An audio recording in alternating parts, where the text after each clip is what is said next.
Welcome to this edition of Rattling the Bars. I'm your host, Mansa Musa. Joining me today are two men that are very active in advocating, educating, and enlightening people about the state of people that are homeless, among other things. Here today to talk about the state of California are two extraordinary gentlemen. Introduce yourselves to Rattling the Bars. Zach? Yeah, I'm Zach Murray. I'm a statewide campaign coordinator with the Alliance of Californians for Community Empowerment based in Los Angeles. Estuardo? Yeah, good morning. My name is Estuardo Mazariegos. I'm the co-director of Los Angeles ACE. And what do ACE stand for?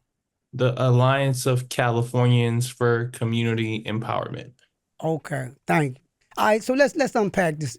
It was a recent article came out in the newspaper in California that was highlighting the situation in California, and the tagline on it was, if California doesn't back affordable housing, then you get what you pay for. All right, so now what is the state of housing in California as it relates to low-income people or people that can't afford housing? I know how California got a serious homeless population, but what is the state as y'all identified in California, the state of homelessness in California? Yeah. Well, that article that you mentioned, that it was an editorial that was authored by one of our LA-based members, Maria Briones, and what she was calling out was the state's underinvestment in solving the housing and homelessness crisis. Right now, the state of California has over 180,000 homeless people. There's only 70,000 shelter beds. So that means for over half of the homeless population, there is insufficient shelter so that when folks are being displaced or driven to homelessness, they have nowhere to go. And so right now we have encampments, we have folks who are living in RVs and cars, and there is no place to go. Most recently, our governor, Governor Gavin Newsom, following the Grants Pass Supreme Court decision, ordered that the state of California would sweep encampments on state property. And he suggested that county and city governments do the same thing. And so what Maria Briones was specifically calling out was that the governor knows what it takes to solve the housing affordability and homelessness crisis. It takes more housing. It takes an investment in the creation of affordable housing. Specifically, in 2022, Governor Newsom made a promise that he would build 1 million affordable homes by 2030. And unfortunately, we've only made, since that time, about 12% of the investments necessary to get there. In fact, and as is called out in that editorial, last year alone, and over the past several years, the state of California has only spent 1% of its budget on affordable housing and homelessness. And so for most people, voters in California, housing and homelessness is an issue that they are concerned about because we all see it and many of us are experiencing it, either homelessness or being at risk of homelessness because of increasing rents. And so if the state is going to take this seriously, there needs to be more investment from the state of resources to address the housing crisis. Okay, all right, so Estuardo, isn't the Olympics coming to California, the next Olympics, which would be what? What year is that? 2028. Okay, so in 2029, he was talking about building 1 million affordable housing by 2030. Mm-hmm. But now, from what I'm gathering, what is their reaction to the fact that now they have this worldwide, nationwide event coming? Juxtapose that to what Zach just outlined. So do you think this has anything to do with that, or is this just the general attitude of California as well as in the nation? Yeah, I think, a lot of the issues will be front and center during this world event. If not taken care of before then. And when I mean taken care of, I mean providing folks affordable housing, access to shelter, making sure that people have a place to go, not just sweeping up. One of the things the governor also did, right, a couple weeks ago was he had an executive order or a directive to, and they were able to use the grants passing to say, hey, sweep up city by city every homeless encampment that is in your city. I live in South Central Los Angeles, right down the street from Expo Center, which is one of the mega centers that would host the Olympics. Right. The LA Live area, right, with Crypto Arena, LA Convention Center, the Coliseum, BMO Stadium, the Galen Center. A lot of different facilities here will be hosting hundreds of thousands, if not millions of people. And at the same time, around these venues, you have dozens and dozens of encampments that surround probably thousands of people living on the street, with a concentration of racialized poverty around these places as well. So you start seeing a lot of pressure from, corporations like Airbnb coming in, taking over units and turning them into short-term rentals, where there's already a lot of pressure happening. So it goes hand in hand. Like you see, the need for housing here in our community is high. We have about 17,000 children living in poverty around these stadiums, and 49,000 people, very low income folks in that entire community around all of these venues. On top of thousands and thousands of not counted for, because a lot of the methodology behind the homeless count in Los Angeles is wrong. Right. So there's thousands of homeless folks. So putting the pressure of a event where it's going to cost about $7 billion to build up in the city of Los Angeles from both private investment, and at the same time you have the city of Los Angeles, which only has invested $61 million for affordable housing production and preservation in 2022. So something's got to give. And unfortunately, it's always the other way, where it hurts people instead of helping people. So it's what we want to see is an event, or we want to uplift our community, and we see this as an opportunity to uplift our community and not displace it, not uproot it. So the 2028 Olympics and what Gavin Newsom is really tied in together. And as a community, we're fighting to define the issue. We're fighting to make sure that, we bring resources, but it really does take having the type of political leadership to listen. Right now, we're seeing that Gavin Newsom just isn't listening. So what we do as a community is we organize and we build and we build pressure on the decision maker. So that's what we'll start doing from now on out till 2028, to try to really use that as an issue to build up affordable housing in our communities. And me and Zach was talking off camera about the article reflected that the most vulnerable population, in addition to our children, is seniors.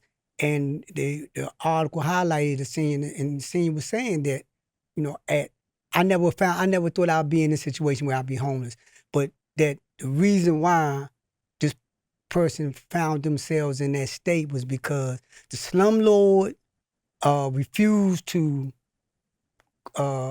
make repairs in the housing area, and the city, as opposed to having oversight and enforcement, chose to remove the person and put him in a shelter.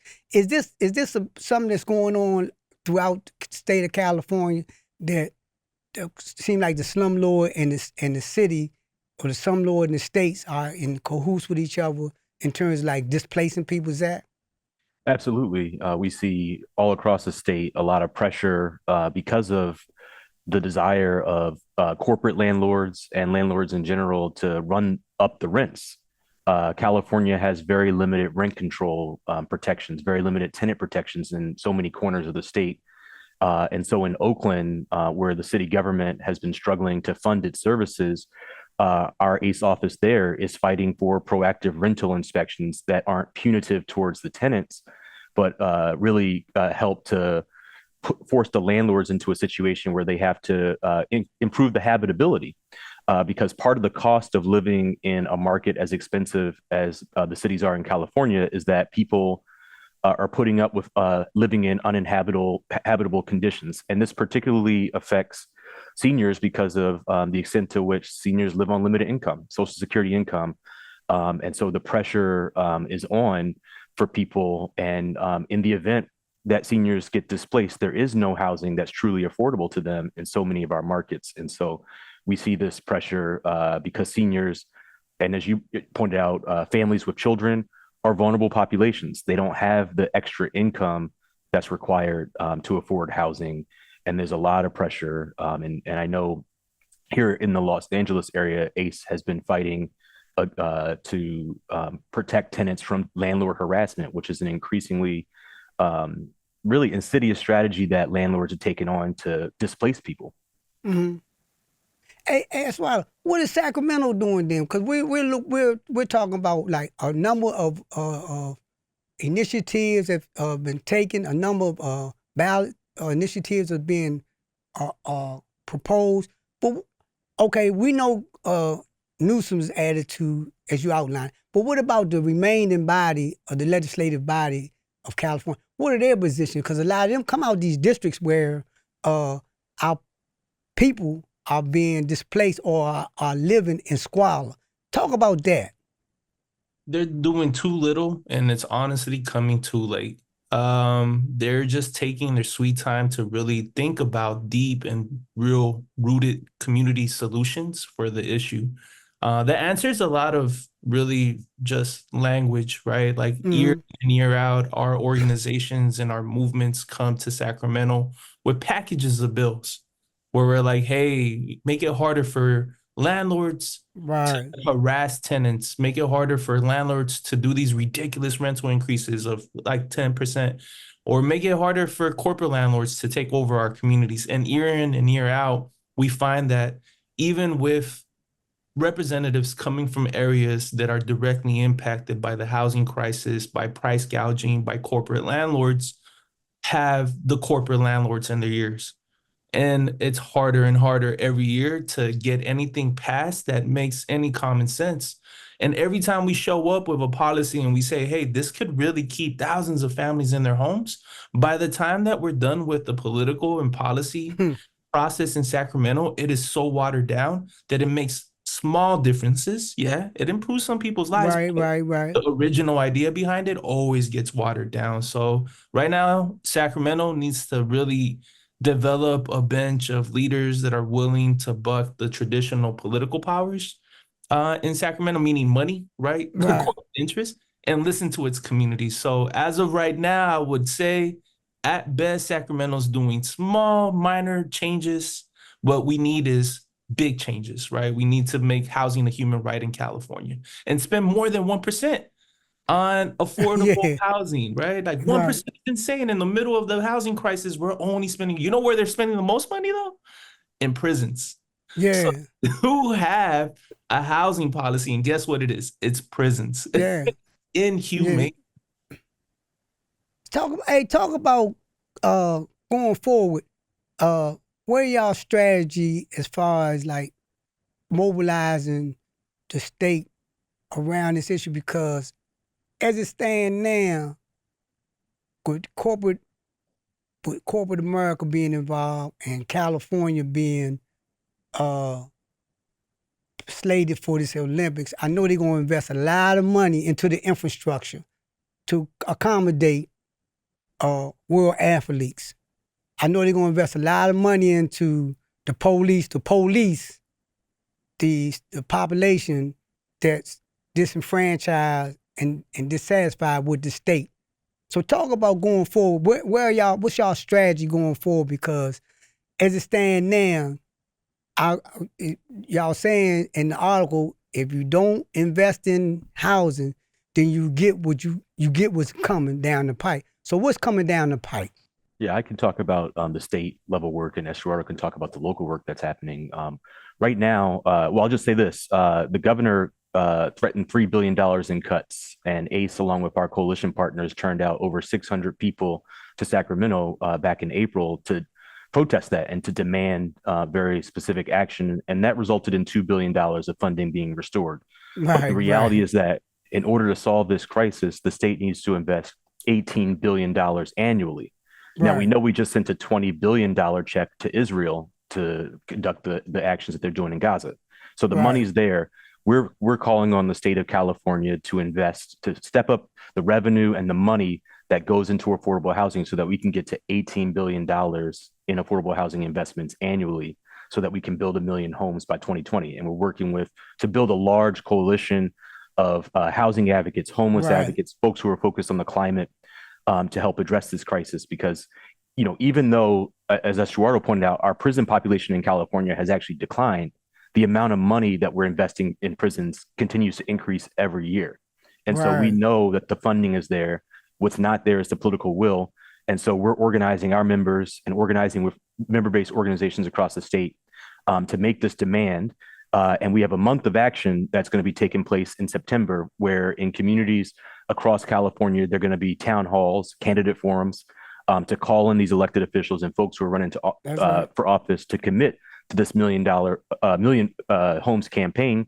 And we're also going to do some direct actions, including some direct action at the state capitol to bring this issue right to the governor's backyard. Because right in Sacramento today, the city of Sacramento is displacing an encampment of elders. And so we want to bring this right to the governor and say, we need solutions right now. Okay. Estuardo? Yeah, and at the local level in Los Angeles, we have some bright spots, right? We have one of the most progressive taxes or transfer taxes called ULA, which is essentially a transfer tax on property that is being sold that's worth $5 million or more. Okay.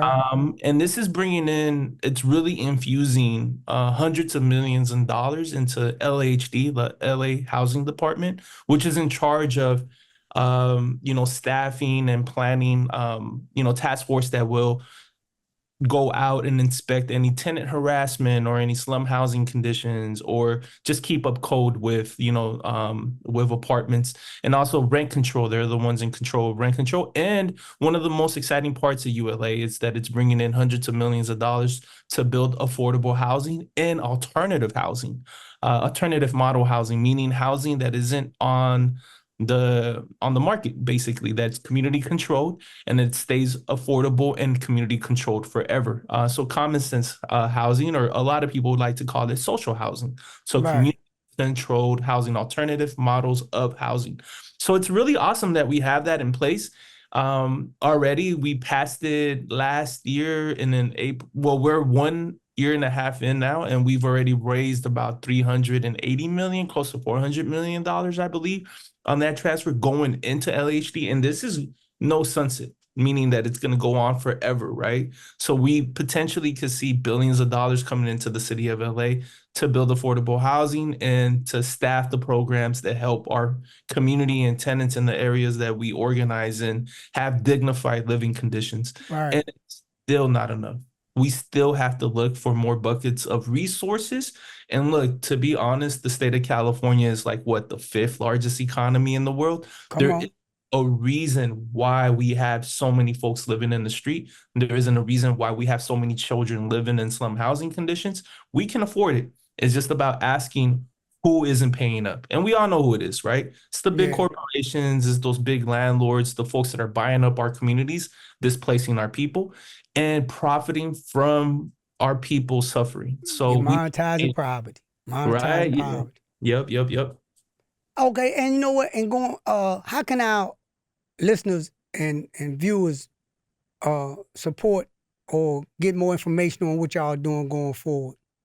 Yeah, Either so one of y'all or both of y'all. yeah, we the campaign that we're doing statewide has a website, which is it's the number 1 spelled out, ONE, millionhomesca.org, and folks can find out about the statewide organizing to get 1 million homes, to get the state to invest in affordable housing there. And like I said, there's a calendar of events for folks who are in California that is available on that website.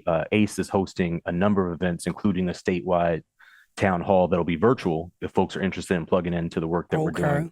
It's on September 7th at 10 a.m. Pacific time. Okay. And locally in Los Angeles, if you're listening in LA or have family or friends in LA, we constantly have organizing, right? So if you look for us at calorganize.org, go to the Los Angeles page and you'll find our information. If you know you need some housing rights clinics, we will hook you up. And we're always out in the street. So whenever we hear tenant harassment, we're out there making sure That's that right.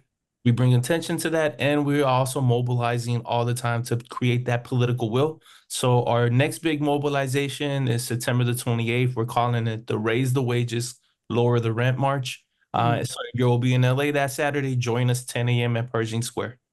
There you have it. The real news, Rattling the Bars. I recall somewhere in my history of this country, it said that we hold these truths to be self-evident, that all people are created equal with inalienable right to life, liberty, and the pursuit of happiness. But we finding now in this day and age that corporate America has deprived people of life, liberty, and the pursuit of happiness by premeditatedly displacing people and putting them into a homeless situation where they're either going to die off or go in prison. But however, we had some people that's organizing to prevent this from happening, and we applaud y'all for y'all work, and thank you for joining us, because y'all definitely rattled the bars today. Thank you very much. Thank you for having us. Thank you.